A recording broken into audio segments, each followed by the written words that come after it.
Hi hello, मी छाया. मी सर्वांचं स्वागत करते नवीन एका व्हिडिओमध्ये आणि आपल्या मराठी यूट्यूब चॅनलवरती. सर्वप्रथम सगळ्यांना श्री स्वामी समर्थ. तरी इथं मी परत एक वाळवणीचा पदार्थ घेऊन आलेले आहे. झटपट म्हणजे 10 मिनिटातच हा पदार्थ बनवला जातो असा हा वाळवणीचा पदार्थ तुमच्यासोबत मी शेअर करणार आहे.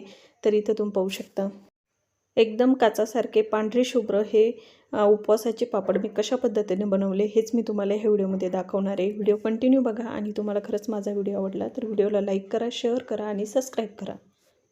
इथे मी या रेसिपीची तुम्हाला डिटेल व्यवस्थित माहिती सांगते, म्हणजे तुम्हाला बनवायला सोपं जाईल आणि तुमच्या लक्षातसुद्धा येणार.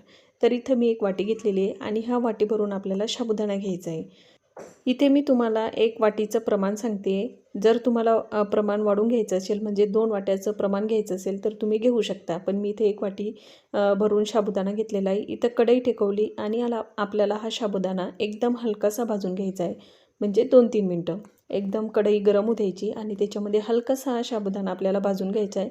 जास्त भाजायचं नाही, एकदम कमी गॅसवर थोडासा आपल्याला हलकासा साबुदाणा परतून घ्यायचा आहे. कारण आपल्याला मिक्सरमध्ये ग्राइंड करून घ्यायची, म्हणजे एकदम आपल्याला ह्याची पावडर बनवायची. तर थोडासा हलकासा गरम झालेला असला तर पावडर व्यवस्थित बनवल्या जाते. तर इथं साबुदाणा भाजून झालेला होता. मी इथं एका प्लेटमध्ये तो साबुदाणा काढून घेतलेला आहे. साबुदाणा चांगला थंड होऊ द्यायचा आणि त्याच्यानंतर मग तो मिक्सरच्या भांड्यामध्ये ॲड करून त्याची एकदम बारीक पिठी म्हणतात ना, म्हणजे बारीक पावडर तशी बनवून घ्यायची. तर इथं मी छोटा मिक्सरचा पॉट घेतलेला आहे आणि त्याच्यामध्ये जो पूर्ण साबुदाणा भाजून घेतलेला होता तो ॲड केलेला आहे.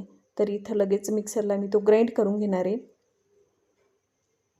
तर इथं तुम्ही पाहू शकता एकदम पेस्ट म्हणतात ना, एकदम बारीक पिठी म्हणतात ना, तशा पद्धतीची ही पिठी बनवून तयार झालेली आहे.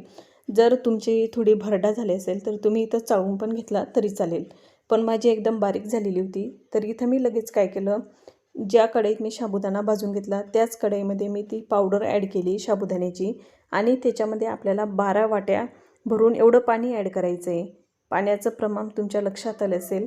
1 वाटी मी साबुदाणा घेतलेला आहे आणि त्याच वाटीनं आपल्याला 12 वाट्या पाणी ॲड करायचं आहे. तुम्ही इथे एकदम पाहू शकता. तुम्हाला आता हे नुसतं पाण्यासारखं पांढरं शुभ्र दिसत असेल, पण शिजल्याच्या नंतर एकदम घट्टसर पण होते आणि पापड ते पण व्यवस्थित बनवल्या जातात.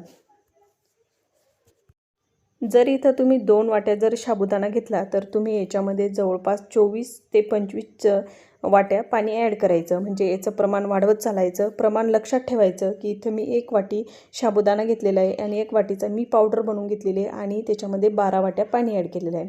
तर इथं तुम्ही पाहू शकता जे मिश्रण आपण बनवून घेतलेलं होतं ते आता थोडंसं घट्टसर झालेलं आहे. मी याच्यामध्ये चवीनुसार 1 चमचा मीठ ॲड केलेलं आहे.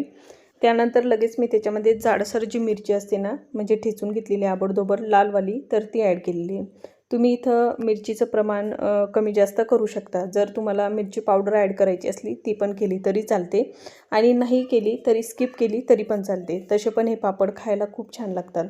तर इथं हे मिश्रण व्यवस्थित शिजलं गेलेलं आहे. हे कसं ओळखायचं, तर इथं चमच्यावरती तुम्ही पाहू शकता मी असं बोटानं थोडंसं ओढून घेतलेलं आहे. तर ते व्यवस्थित आलेलं आहे, म्हणजे व्यवस्थित बोटावरती लागलेलं आहे. तर तुम्ही समजून घ्यायचं की हे मिश्रण आहे ना व्यवस्थित शिजलेलं आहे. थोडंसं थंड होऊ द्यायचं. त्याच्यानंतर मी गच्चीवरती घेऊन आलेली होती.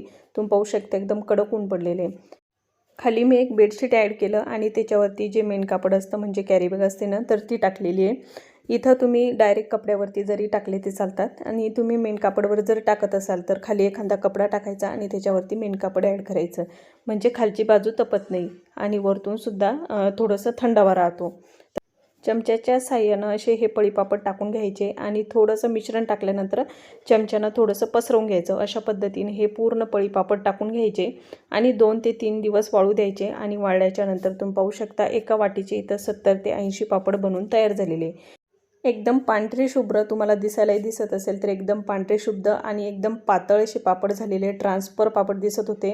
म्हणजे माझा हात त्या पापडांमधून दिसत होता. एवढे छान आणि एवढे मस्त पापड झालेले होते आणि एका वाटीचे जवळपास 70 ते 80 पापड हे बनवून तयार झालेले होते. तुम्हाला ही रेसिपी जर करायची असेल तर 10 ते 15 मिनटं म्हणजे अर्ध्या तासात ही रेसिपी बनवून तयार होते आणि फक्त त्याला वाळायला थोडासा वेळ लागतो. अशा पद्धतीने हे पळीपापड बनवले जातात उपवासाचे. तुम्ही नक्की ट्राय करून बघा.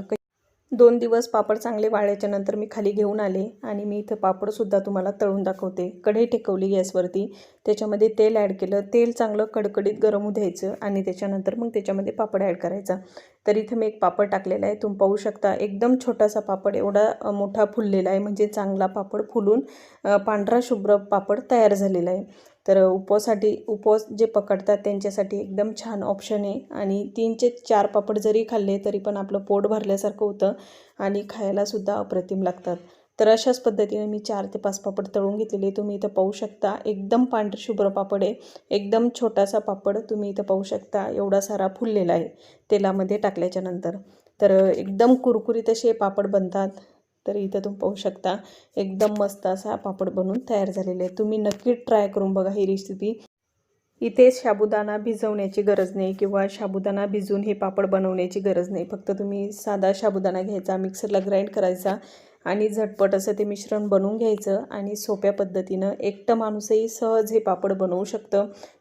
कशी वाटली तुम्हाला ही रेसिपी मला नक्की कमेंट करून सांगा. आय होप तुम्हाला ही रेसिपी आवडली असेल. रेसिपीला लाईक करा, शेअर करा, सबस्क्राईब करा. भेटूया अशाच एका छानशा वाळवणीच्या पदार्थासोबत. तोपर्यंत तुम्हा सगळ्यांना श्री स्वामी समर्थ. सगळ्यांना बाय.